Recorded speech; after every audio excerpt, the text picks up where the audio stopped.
மணமகன் வீட்டாராக இருந்தாலும் சரி அல்லது மணமகள் வீட்டாராக இருந்தாலும் சரி, எதையோ ஒன்றை எதிர்பார்த்து கொண்டிருப்பதால் தான் இந்த திருமண தடை என்பதே உண்டாகிறது. வாழை மரத்துக்கு தாலி கட்டி வெட்டிட்டோம்னா நமக்கு கல்யாணம் நடக்குங்கிற மாதிரி தவறான விஷயங்களை செய்து கொண்டிருக்கிறார்கள். அதுபோல் செய்யக்கூடாது.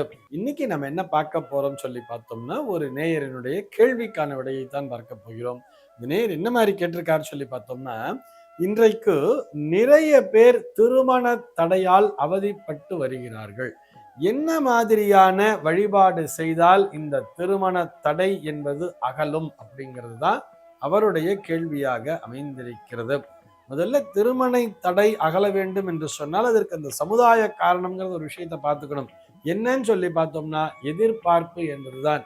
எதையோ ஒன்றை எதிர்பார்த்து கொண்டிருப்பதால் தான், நான் காசு பணம் மட்டும் சொல்லல, நகை வரதட்சணை மட்டும் சொல்ல வரல, எதையோ ஒன்றை, அது ஆணாக இருந்தாலும் சரி பெண்ணாக இருந்தாலும் சரி, மணமகன் வீட்டாராக இருந்தாலும் சரி அல்லது மணமகள் வீட்டாராக இருந்தாலும் சரி, எதையோ ஒன்றை எதிர்பார்த்து கொண்டிருப்பதால் தான் இந்த திருமண தடை என்பதே உண்டாகிறது. இது ஒரு புறம் இருக்க, எந்த ஒரு எதிர்பார்ப்பும் இன்றி தன்னுடைய பிள்ளைகளின் மேல் நம்பிக்கை வைத்து, தன்னுடைய பெண்ணின் மேல் நம்பிக்கை வைத்து, தனக்கு பிறந்த மகனின் மேல் நம்பிக்கை வைத்து நீங்கள் திருமணத்தை நடத்தும் பொழுது விரைவிலேயே அவர்களுக்கு திருமணம் என்பது நடந்துவிடும். சார், நாங்கள் எல்லாத்துக்குமே தயாராக தான் இருக்கோம், அப்படி எந்த எதிர்பார்ப்புமே கிடையாது, எதுவுமே இல்லை, இருந்தாலும் என் பிள்ளைக்கு ஜாதகமே வரமாட்டேங்குது, பொன் ஜாதகமே வரமாட்டேங்குதுன்னு அப்படின்னு சொல்லி வரும் பொழுது, இல்லை பெண்ணுடைய ஜாதகம் வந்தாலும், எந்த ஜாதகம் உனக்கு வந்தாலும் அவங்களுக்கு உடனே கல்யாணம் ஆயிடுது, இந்த பையனுக்கு கல்யாணம் ஆகாம அப்படியே நின்றுகிட்டே இருக்கு, அந்த மாதிரி ஒரு ராசின்னு சொல்லிட்டு பெண்ணுக்கும் சொல்வார்கள், ஆணுக்கும் சொல்வார்கள், ஆண் பிள்ளைக்கும் சொல்லி கொண்டிருப்பார்கள். தெரியுமா? இனம் புரியாத ஏதோ ஒரு தடை இருந்து கொண்டிருக்கிறது என்று சொன்னால் அதற்குத்தான் நம்முடைய சம்பிரதாயத்திலே ஒரு சில பூஜைகளை சொல்லி வைத்திருப்பார்கள். உதாரணத்திற்கு சொல்ல வேண்டும் என்று சொன்னால், சுயம்பரா பார்வதி ஹோமம் என்பதை சொல்லி இருப்பார்கள். நீங்கள் வீட்டிலே அந்த சுயம்பரா பார்வதி ஹோமத்தை செய்யுங்கள். அதற்கு முன்னதாக வாத்தியார் என்ன பண்ணியிருப்பான்னு பார்த்தா, அந்த சுயம்பரா பார்வதி மந்திரத்தை எழுதி கொடுத்திருப்பார். அந்த ஆணுக்கோ அல்லது பெண்ணுக்கோ எழுதி கொடுத்து, இதை தினந்தோறும் படித்து வாருங்கள், தினந்தோறுமே ஒரு 16 தடவை ஒரு 48 நாளைக்கு படிச்சுட்டு வாங்கன்னு சொல்லிட்டு எழுதி கொடுத்திருப்பார். யோகினி யோகினி யோகேஸ்வரி யோகா பயங்கரின்னு சொல்லிட்டு அந்த மந்திரமானது வரும். அதுபோல விஷயங்களை சொல்லி இருக்கிறார்கள். இது போக கந்தர்வராஜ விஸ்வாவசு என்கின்ற ஒரு ஹோமமானது, ஒரு பூஜையானதும் சொல்லப்பட்டிருக்கிறது. இது என்ன கந்தர்வராஜ விஸ்வாவசு ஹோமம் அப்படின்னு சொல்லி பார்த்தோம்னா, அந்த நாள்ல கல்யாண பத்திரிகை எல்லாம் பார்க்கலாம். 2 பக்கமும் பார்த்தோம்னா 2 கருட பட்சி மாதிரி போட்டிருப்பா.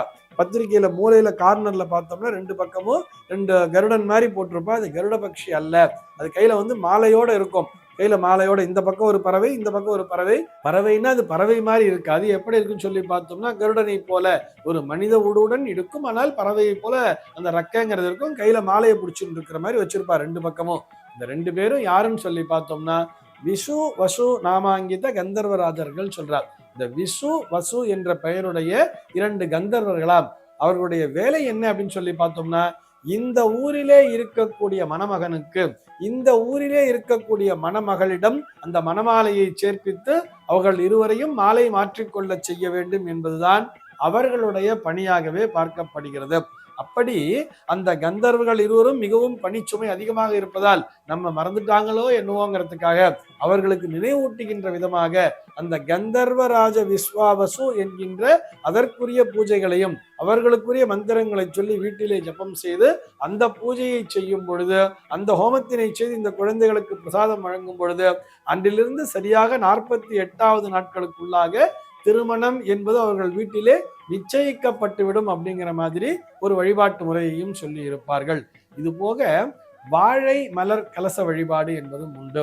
வாழை மலர்னா நமக்கு என்னன்னு தெரியும் தானே, வாழைப்பூ அப்படின்னு சொல்றா தெரியுமா?